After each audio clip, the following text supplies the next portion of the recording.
Hello hello hello hello hello hello hello hello hello hello hello hello hello.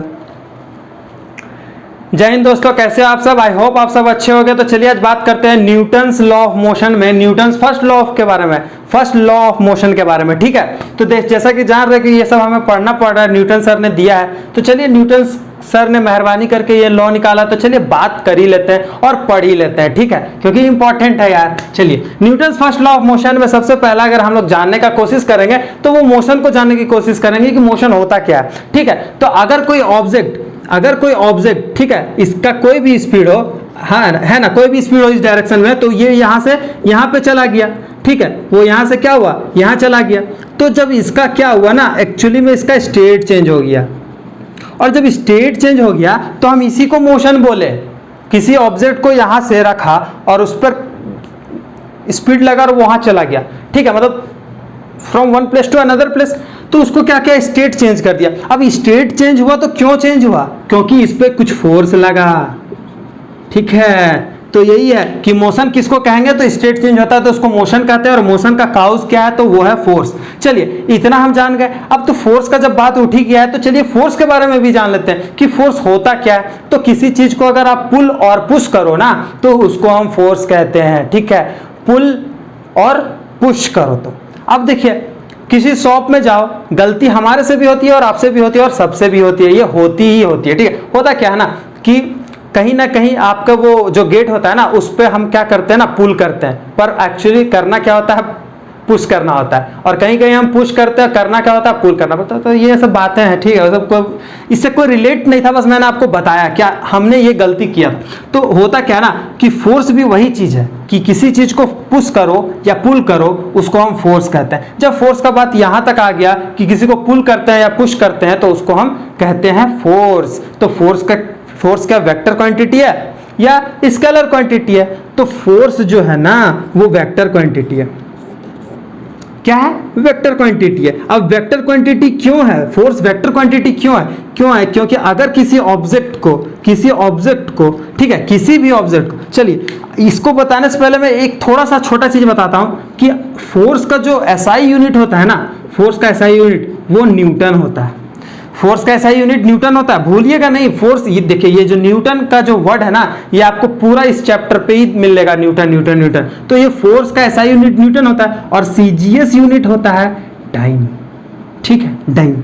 अब इसको जो समझो, आप जो प्रोनाउंस कर सकते हो, डाइन जो भी। ठीक है, तो ये हो गया आपका न्यूटन, और एक डाइन हो गया फोर्स का। चलिए, तो इस पे अगर मान लीजिए कि 5 न्यूटन फोर्स अगर मैंने राइट डायरेक्शन में लगाया, ठीक है, मैं बोल रहा हूं right in right direction, 5 Newton force किधर लगा, तो राइट डायरेक्शन में लगा, राइट डायरेक्शन में लगा। ठीक है, मतलब कि ये ऑब्जेक्ट किधर जाएगा, सीधा इधर जाएगा। और बात करते हैं अगर वेक्टर क्वांटिटी का, तो फोर्स वेक्टर क्वांटिटी इसलिए है क्योंकि इसके पास magnitude as well as direction भी है। मैग्नीट्यूड का बात करें तो मैग्नीट्यूड किसको कहते हैं, तो जिसके पास साइज और क्वांटिटी हो। ठीक है, इसके पास साइज है, क्वांटिटी भी है, तो साइज और क्वांटिटी बताए किसी का तो वो मैग्नीट्यूड होता है। तो मैग्नीट्यूड इसके पास है ही है। और ये 5 न्यूटन इसको बोला कि राइट साइड में लगा दो, तो ये डायरेक्शन भी आपको बता दिया। तो देखिए, जब इसके साथ ये हो रहा है ना, फोर्स जब इस पे लग रहा है, तो इसको कुछ ना कुछ तो अपोज करेगा। तो यहां डाउन से यहां फ्रिक्शन फोर्स लगेगा, फ्रिक्शनल फोर्स लगेगा, और इधर से एयर रेजिस्टेंस लगेगा। तो आप बोलोगे कि इतना कुछ लगने के बावजूद भी ये आगे की ओर जा रहा है, मतलब हुआ हो क्या रहा है कि ये फोर्स ज्यादा होगा तभी तो ऐसा हो पॉसिबल है, तभी ना आप किसी ऑब्जेक्ट को उधर ले जा सकते हो जब उधर का फोर्स कम हो। ठीक है, नो प्रॉब्लम। चलिए, तो हुआ क्या कि फ्रिक्शनल फोर्स का और एयर रेजिस्टेंस का जो सम है वो ज्यादा है, सॉरी वो कम है, किससे, 5 न्यूटन से, तभी ये इधर हो पा रहा है। तो इसीलिए force is a vector quantity, no problem. चलिए, यहां तक आपने समझ गया कि मोशन भी समझ गया, मोशन का काउज भी समझ गया, फिर बात आया था फोर्स। तो फोर्स के बारे में भी हम लोग जान गए कि फोर्स का ऐसा यूनिट ये होता है और सीजीएस का यूनिट ये होता है, और फोर्स में वेक्टर क्वांटिटी है। चलिए, अब देखिए यहां पे एक करते कि एक क्वेश्चन अराइज हो सकता है। यहां पर कौन सा अराइज हो सकता है कि can non living thing can also exert force? तो yes, of course. Non living thing मतलब ये डस्टर नॉन लिविंग थिंग है, तो इसको अगर मैं अपने हाथ में रखता हूं और उसको छोड़ देता हूं तो वो नीचे चला जा रहा है। ठीक है, दैट मीन्स कि ये डस्टर कुछ ना कुछ फोर्स हमारे हाथ पर लगा रहा है। ठीक है, ये हाथ वाले सरफेस पे लगा रहा है। दैट मीन्स कि non living thing also exert force. चलिए यहां तक कोई प्रॉब्लम नहीं है। तो देखिए Newton first law of motion के पीछे जितने भी टर्म्स थे जिसको आपको जानना जरूरी था वो मैंने आपको बता दिया। तो अब बात करते हैं Newton first law of motion के बारे में।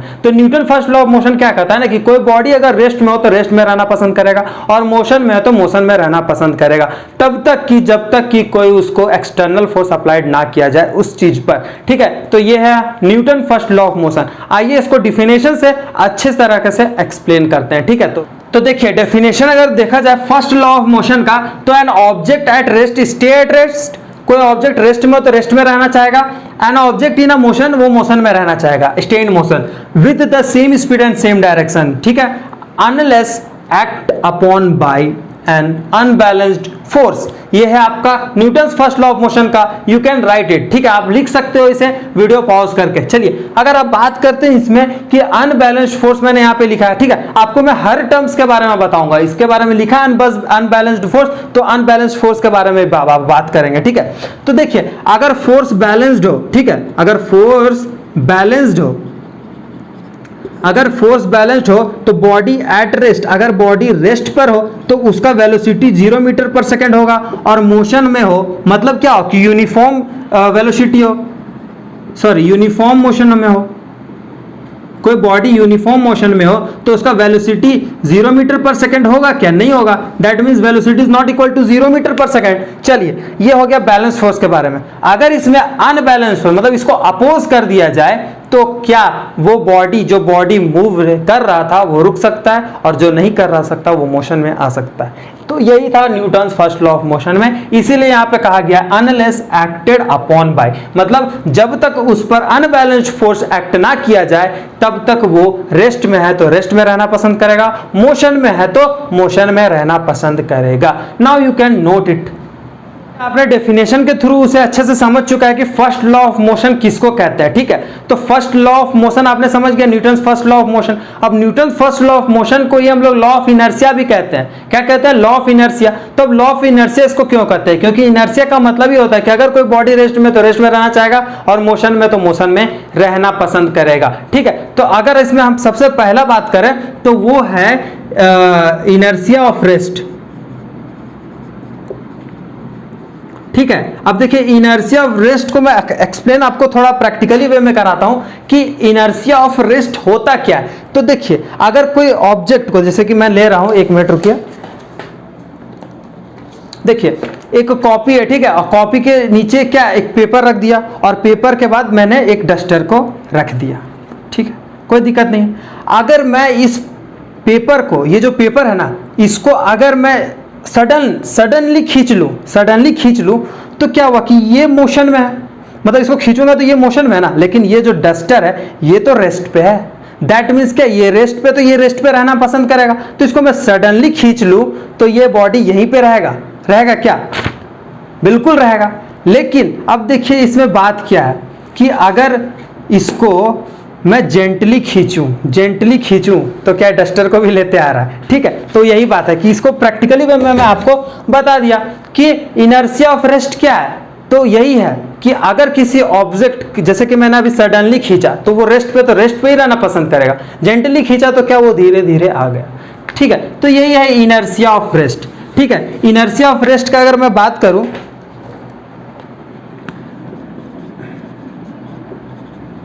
इनर्शिया ऑफ रेस्ट का बात करूं तो जैसे कि मैंने अभी प्रैक्टिकली आपको शो किया। ठीक है, प्रैक्टिकली शो किया ना कि रेस्ट पे है तो वो रेस्ट पर ही रहेगा, रेस्ट पे है तो रेस्ट पे ही रहेगा। लेकिन अगर इनर्शिया ऑफ मोशन का बात करें, तो जैसे कि जान रहे हो कि आप एक डिफेंस एस्पिरेंट हो। ठीक है, डिफेंस एस्पिरेंट वाले को मैं बताता हूं, या फिर कोई एथलीट हो, तो वो क्या करता है ना कि 100 मीटर रेस दौड़ते होंगे, यहां से स्टार्टिंग पॉइंट, यहां से एंड पॉइंट। अब वो 100 मीटर, कोई ऐसा किसी को देखा है जो 100 मीटर अपना फुल स्पीड पर ना भागे, अपना मतलब नॉर्मल स्पीड पर भागे? ऐसा तो होता नहीं है, क्योंकि 100 मीटर एक शॉर्ट डिस्टेंस है, और शॉर्ट डिस्टेंस में सब चाहेगा कि मैं अपना हुनर दिखाऊं। इसका मतलब क्या, वो स्पीड भागेगा। तो ये है ना कि 100 मीटर मैं खुद भागता हूं। ठीक है, तो 100 मीटर रेस अगर यहां तक है तो वो स्पीड पर भागेगा, फुल स्पीड पर भागेगा। तो फुल स्पीड भागेगा, क्या वो यहीं पे स्टॉप कर जाएगा? नहीं ना। तो क्या है कि मोशन में तो वो मोशन में रहेगा उसका बॉडी, मतलब क्या है कि कम से कम तो वो इतना दूर जाके रुकेगा। ठीक है, तो अगर कोई बॉडी है जो मोशन में है तो वो मोशन में रहना पसंद करेगा, और कोई बॉडी अगर रेस्ट में है तो वो रेस्ट में रहना पसंद करेगा। ये था आपका inertia of rest and inertia of motion. ठीक है, अगर मैं फिर से बात करता हूं कि अगर कोई प्रैक्टिकली अगर फिर से मैं ले लूं, ठीक है, कोई प्रैक्टिकली एप्लीकेशन बताऊं अगर Newton's first law of motion के बारे में, तो सबसे बढ़िया ट्री है आपका, सबसे एग्जांपल ट्री है।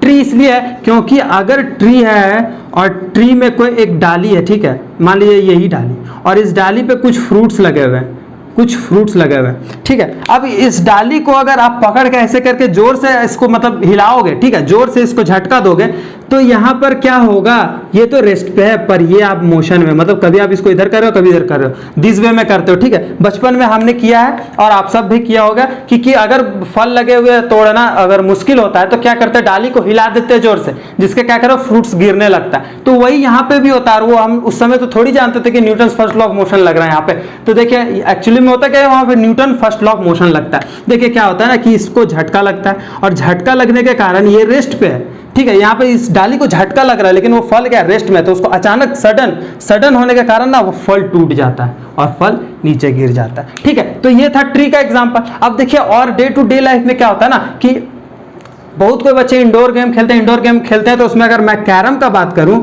तो कैरम में गोटी के ऊपर होते हैं ना, मैं अपना लैंग्वेज में बता रहा हूं कि गोटी के ऊपर गोटी, तो गोटी के ऊपर गोटी रहता है और एक स्ट्राइकर होता है। स्ट्राइकर को अगर यहाँ पे मार दो, हिट कर दो, तो फोर्स सिर्फ और सिर्फ नीचे वाले गोटी पे लग रही है ना, नीचे वाले उस पे लग रही है, तो ये निकल जाता है। ठीक है, क्यों, स्ट्राइकर से अगर आप मारोगे ना तो स्पीड से मारते हो, ठीक है, स्पीड से मारते हो तो यही ना सिर्फ आपका निकलेगा, और बाकी जितने ऊपर वाले तो वहीं पे सेटल डाउन हो जाते हैं। दैट मीन्स जो बॉडी रेस्ट में है वो रेस्ट में रहना पसंद करेंगे, और जो मोशन में वो मोशन में। तो ठीक है फ्रेंड्स, तो आज का वीडियो आपके लिए बहुत ही हेल्पफुल हुआ होगा, आपके लिए बहुत हेल्पफुल हुआ होगा। क्यों, क्योंकि मैंने बेसिक चीज बताया और इंपॉर्टेंट चीज बताया, और डिफेंस के लेवल तक Newton first of law motion को फुल्ली एक्सप्लेन किया अपने तरीके से, जिसको जो कि सबसे बेस्ट तरीका था। ठीक है, जिससे आपको समझ में आ गया होगा। ठीक है, तो आई होप आपको वीडियो अच्छा लगा होगा। तो इसी तरह वीडियो देखने के लिए आप मेरे चैनल में बने रहो। अगर वीडियो अच्छा लगा तो लाइक और सब्सक्राइब प्लीज कर दें, सब्सक्राइब जरूर करें। तब तक के लिए बाय और जय हिंद।